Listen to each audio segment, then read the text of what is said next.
PR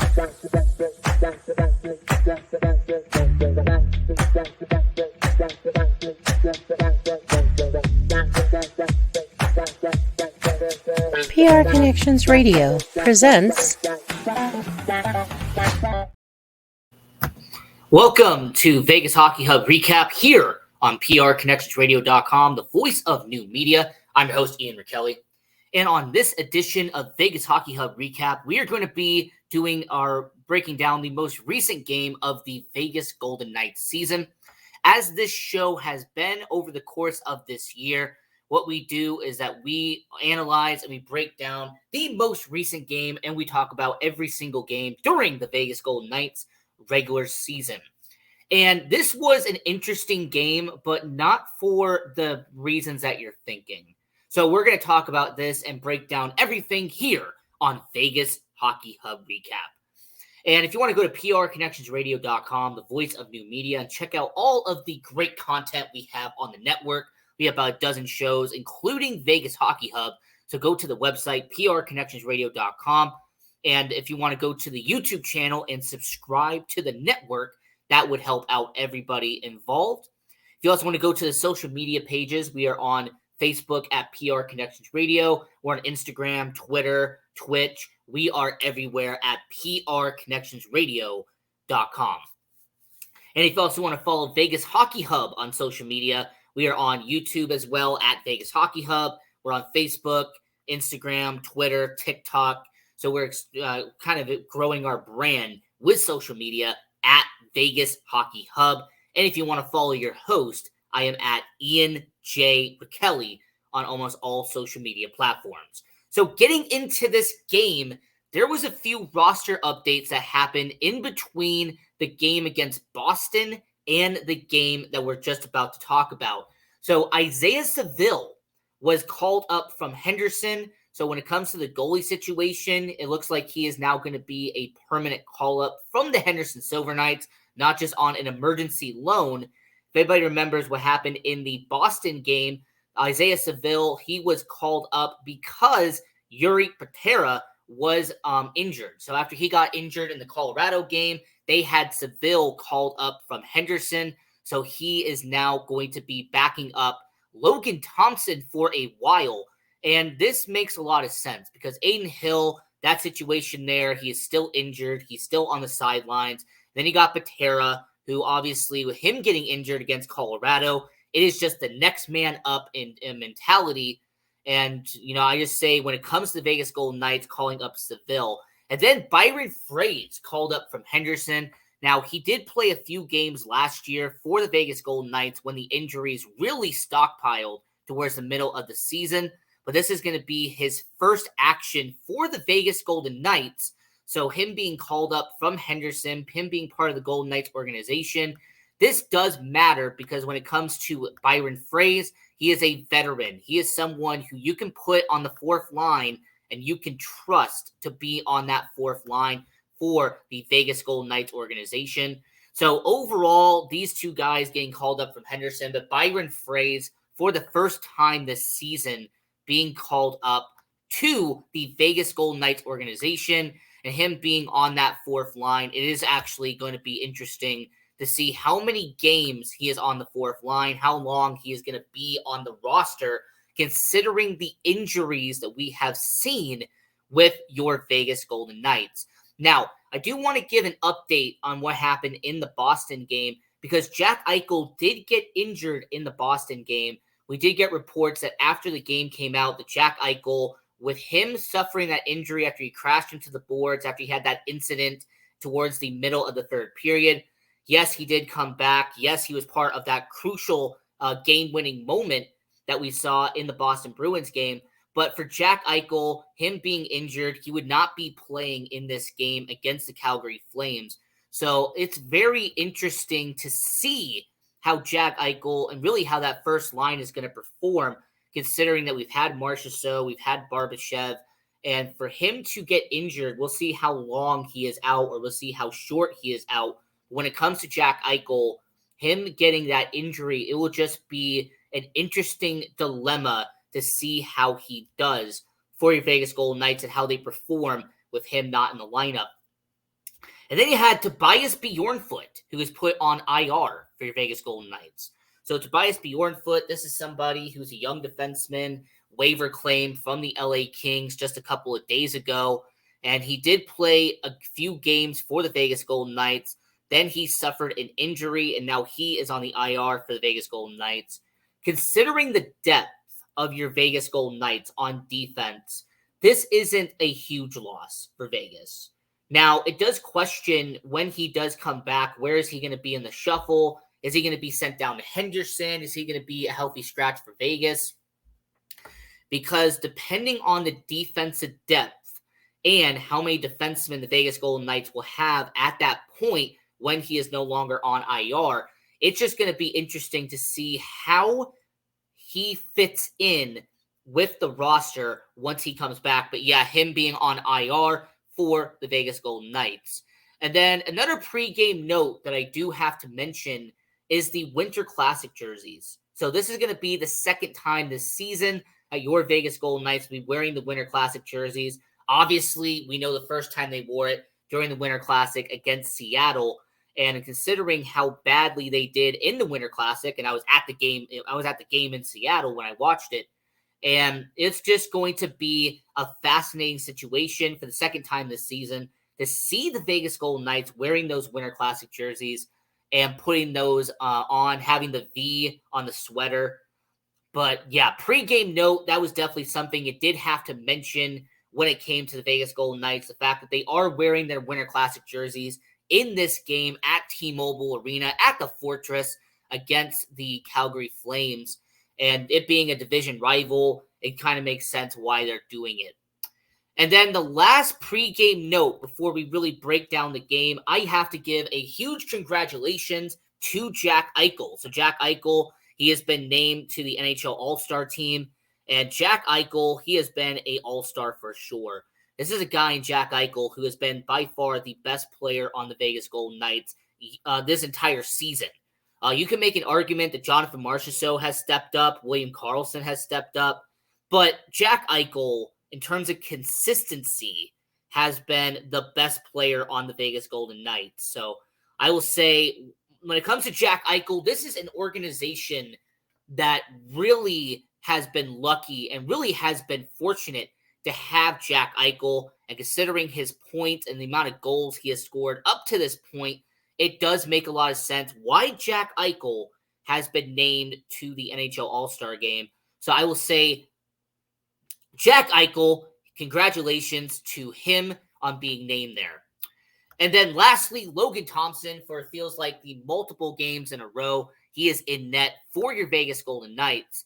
And considering Logan Thompson and the workhorse he has been over the last couple of games, now I get it. The Aiden Hill injury is a huge reason for that. Okay, there's no shock about that at all. When it comes to the Logan Thompson, Aiden Hill having that injury, it really affects what your goalie situation is.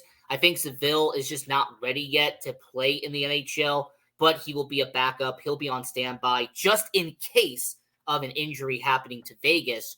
But Logan Thompson in net for the Vegas Golden Knights, and this will be the third game in a row that Logan Thompson is in net for your Vegas Golden Knights. So Logan Thompson, hopefully he does well. Obviously, we saw that the last game they did, it was a 2-1 victory. Logan Thompson was a big part of that. Now, getting into the first period of this game, you had some good back and forth between Calgary and Vegas. And about 4 minutes into the first period, Mackenzie Weegar from the Calgary Flames had a hooking penalty against Vegas. So Mackenzie Weegar gets Vegas on the power play. And unfortunately, the Vegas Golden Knights just did not capitalize on one of the only two power play opportunities that the Vegas Golden Knights had on the night. So after not executing on the power play, 2 minutes later, your Vegas Golden Knights would actually open the door for the Calgary Flames in the first period, as Alec Martinez would have a tripping penalty against AJ Greer. And Alec Martinez, unfortunately, going to the box. And you know what? I'll talk about it right now. Alec Martinez this season has been struggling a bit. This is a guy in Alec Martinez who just unfortunately his age is catching up to him. You can tell that when he's skating around, you can tell when he is on the ice that it's not the same. So the fact that you have him skating for about 22 minutes a night alongside Alex Pietrangelo, it just seems like Alec Martinez is just not the same Alec Martinez that they got when he first came to the Vegas Golden Knights organization. So unfortunate, he creates that opportunity for the Calgary Flames to get on the penalty kill for Vegas. And good news for Vegas is they did kill off this penalty against Calgary. So they were 1 for 1 on the penalty kill up to this point in this game. But unfortunately for Vegas, this would not be the case. After a few minutes, Ivan Barbashev would have a slashing penalty against Nazem Kadri, and it would create another power play opportunity for Calgary. But you know what? You can't give them that many opportunities, as on the second power play of the game for Calgary, you would have a goal scored by Blake Coleman. So Blake Coleman, his 19th goal of the season, assisted by Mikael Backlund and Rasmus Andersson. So it would be a 1-0 game for the Calgary Flames. And you know what? It's just unfortunate that this did happen on the power play. And yes, the penalty kill, it has been a little bit of an unfortunate situation to talk about when it comes to Vegas Golden Knights. There's been some games where the penalty kill has just been on it. And they've been executing. They're on all cylinders. But, you know, then there's some games like the New York Islanders game. There was the Florida Panthers game.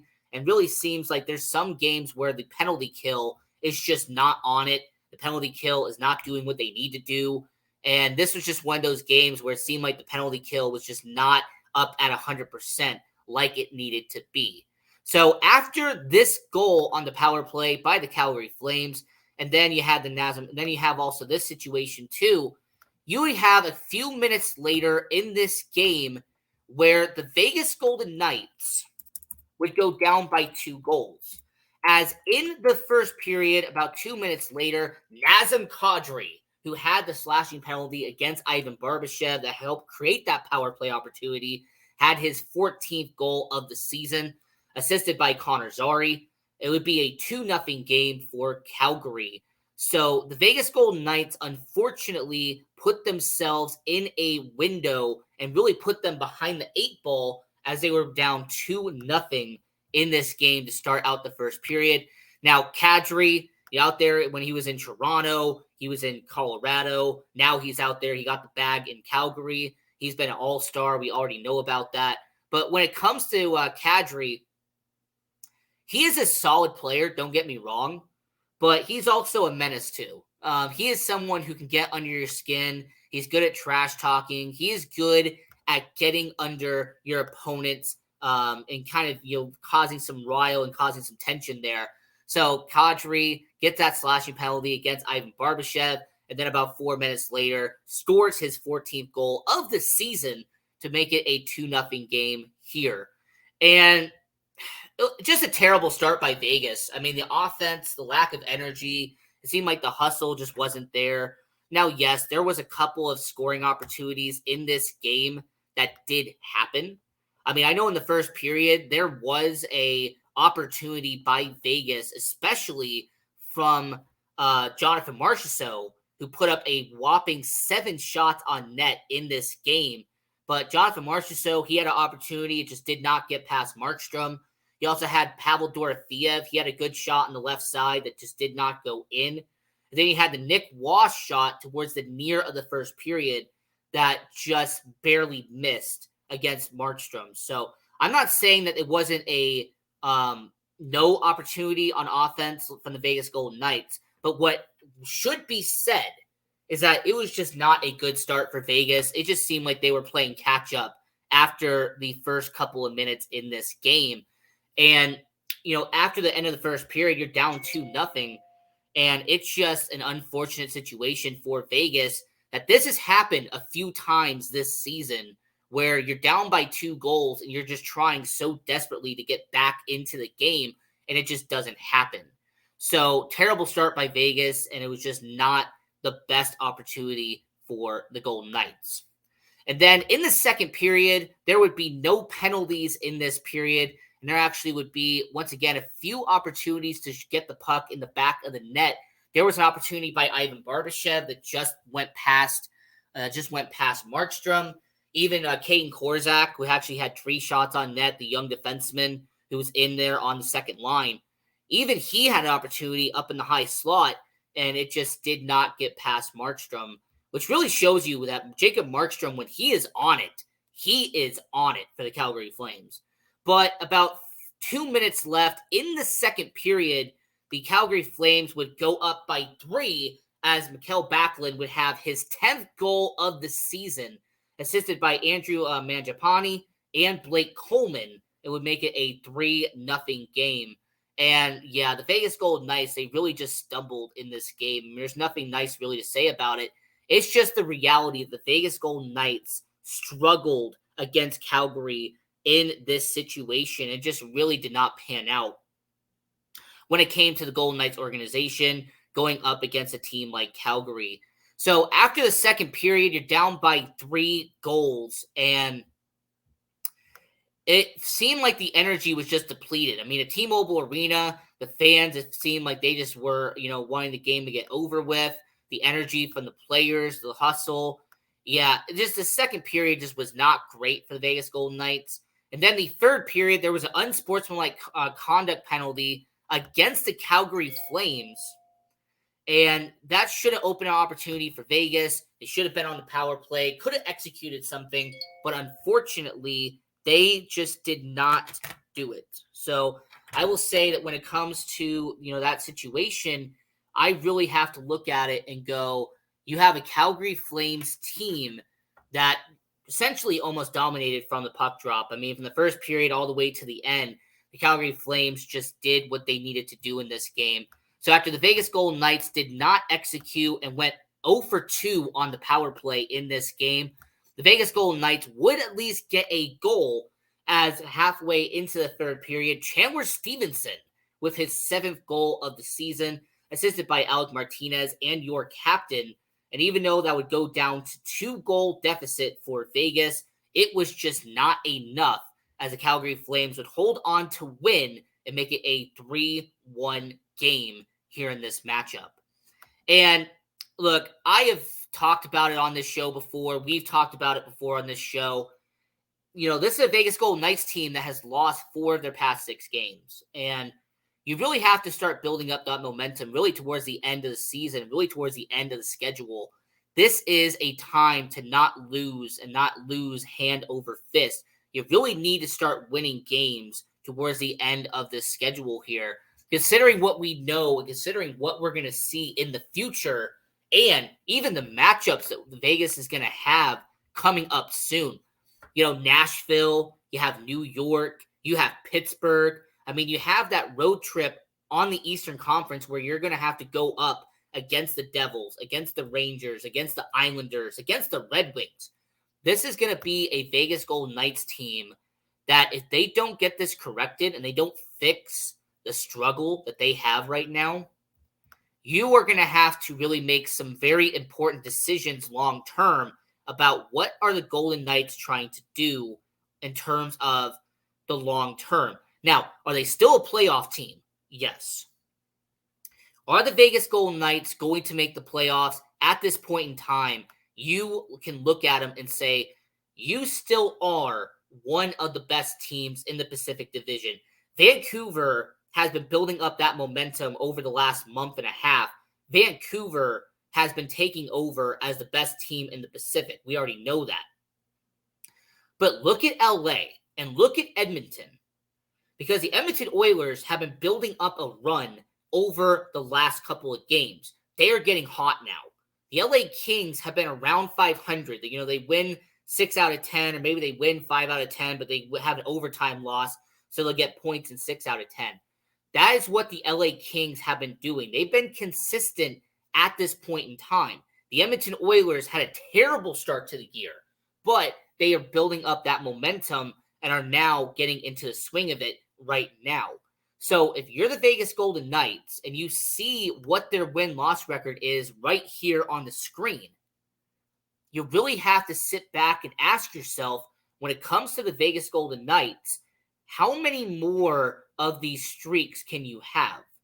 You know, how many more of these runs where you lose 4 out of 6, or if you lose 5 out of 7, how many more of these can you have realistically in this last run before the Vegas Golden Knights are just walking the line like Johnny Cash and are just trying to barely squeeze into the playoffs? So it's just going to be a really interesting situation to see how your Vegas Golden Knights do, and considering what the division looks like, and considering how the division has ended up playing for the Vegas Golden Knights organization, I am just curious, and I believe we are all curious to see how the Vegas Golden Knights do over the last couple of games in this run. And considering the homestand the Vegas Golden Knights have had, this is the second game out of a 5-game homestand. You had the first one against Boston. They beat them in overtime. Then you have your final 3 games at home here at T-Mobile Arena, and that will be against Nashville. Then you have the New York Rangers, and then you have the Pittsburgh Penguins. So as someone who's been watching the Vegas Golden Knights, as someone who's been analyzing and breaking down this team, I really want to know, just as much as you want to know, how is Vegas going to do on a 5-game homestand before they pack up their bags and they have a 4-game road stand? Because it's going to be very impactful and very important on what your Vegas Golden Knights do in terms of being at home and then being on the road. So as I broke down the schedule real quick, which is something that we normally do, and we just talked about it, the fact that you have Nashville coming up in a few days, the player of the game, okay? The player of the game, I would give to Chandler Stevenson, not just because he did score a goal in this game, but his efficiency and actually what he did on the ice. You could tell that Chandler Stevenson, he was making hits. He was actually doing a bit of takeaways. This was a Chandler Stevenson that did have some energy. He even had 2 blocked shots in this game for the Vegas Golden Knights. So Chandler Stevenson had a solid production on 17 minutes of ice time in this game. So getting into the team stats in this game between the Calgary Flames and the Vegas Golden Knights at T-Mobile Arena. Now, the Vegas Golden Knights outshot Calgary as they outshot them 32-26. The Vegas Golden Knights doubled the amount of hits that Calgary had, as Vegas had 37 and Calgary had 16. And then you had 2 penalty opportunities for Vegas and 2 penalty kill opportunities for the Vegas Golden Knights. So it equaled 2-2 when it came to the power play and the penalty kill. The face-off circle, the Calgary Flames did execute on this one, as Calgary Flames won the face-off battle with 54%. And the kind of more interesting stats on the night, the Calgary Flames went 1 for 2 on the power play. Vegas went 0 for 2 on the power play. Block shots, Calgary had more than Vegas did. Calgary had 23, Vegas had 17. And then the takeaways were equal for both teams, as Calgary and Vegas had 9 takeaways on each side. So the Vegas Golden Knights and Calgary Flames, this is just an interesting game. Unfortunately, the Vegas Golden Knights just did not get the job done. And I always do this on the show because it does matter, but I always like to give credit where credit is due. And it seems like that's something that we all should do as hockey fans. So I will give props to the Calgary Flames goaltender in net tonight, Jacob Markstrom, who reverted back to his ways a couple of years ago, it seems, as he had 31 shots saved out of 32 shots given by the Vegas Golden Knights. But Jacob Markstrom did a fantastic job for Calgary in this game and really showed that he can be at times that all-star caliber goaltender that he has been in the past. He seems like someone who's had an interesting journey in the NHL. He started out as a prospect with Florida. He gets swapped to Vancouver in exchange for Roberto Luongo. And then when the Vancouver situation doesn't pan out, he eventually moved over to the Calgary Flames, where he is now. So Jacob Markstrom, I got to give him props on this game. And then doing a bit of digging, I found out that the Calgary Flames had their dad trip against the Vegas Golden Knights. Now, if you're a Vegas Golden Knights fan, or if you're a hockey fan, you would know that there are dad trips that happen throughout the NHL. The Vegas Golden Knights have done it infamously the last 7 seasons. It's been documented. We've talked about it before on the show. Well, Calgary had their dad trip where they had all the dads of the NHL players. They went on the road and actually had a road trip with the team, and they just so happened to do it against us, the Vegas Golden Knights. So the Calgary Flames having their dad trip against Vegas, I understand it. We are Vegas. We're the sports entertainment capital of the world. We are a place where if you want to go and have a good time and have a good trip, it makes a lot of sense to do it here against Vegas. So that's just an interesting note to point out, that they had their dad trip here in Vegas.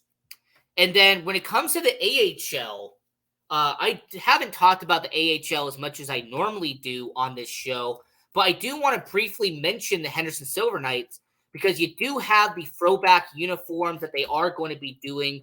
And more importantly, the upcoming schedule for the Henderson Silver Knights is a bit fascinating.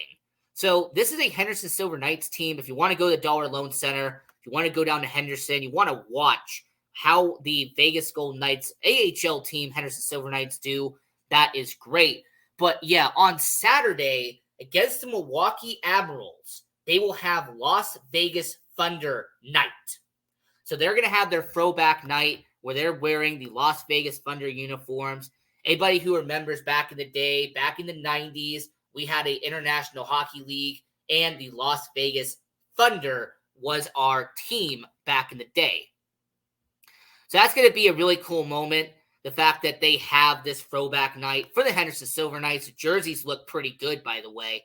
And considering they had their most recent loss to Milwaukee, it was a 2-0 loss on Friday at the Dollar Loan Center.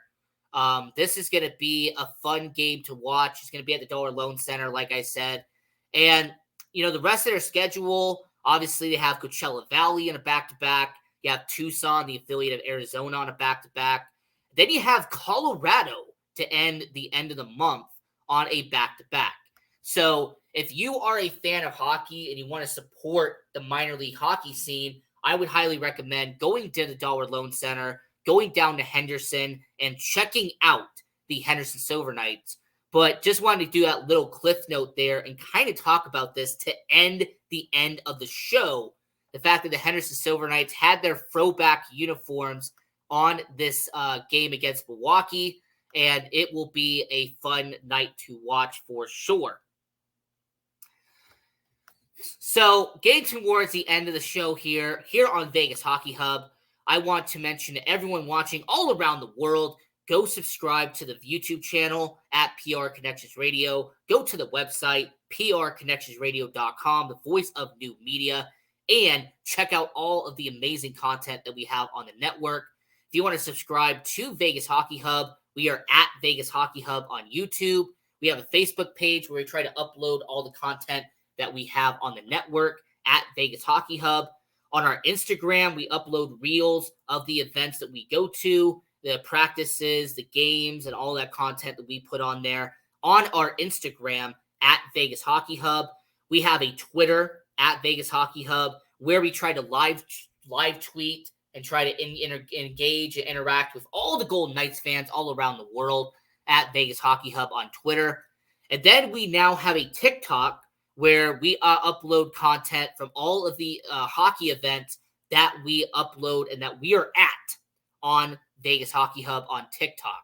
So until next time, I'm your host, Ian Rachiele, and continue watching hockey. Go support junior hockey, and go Knights, go.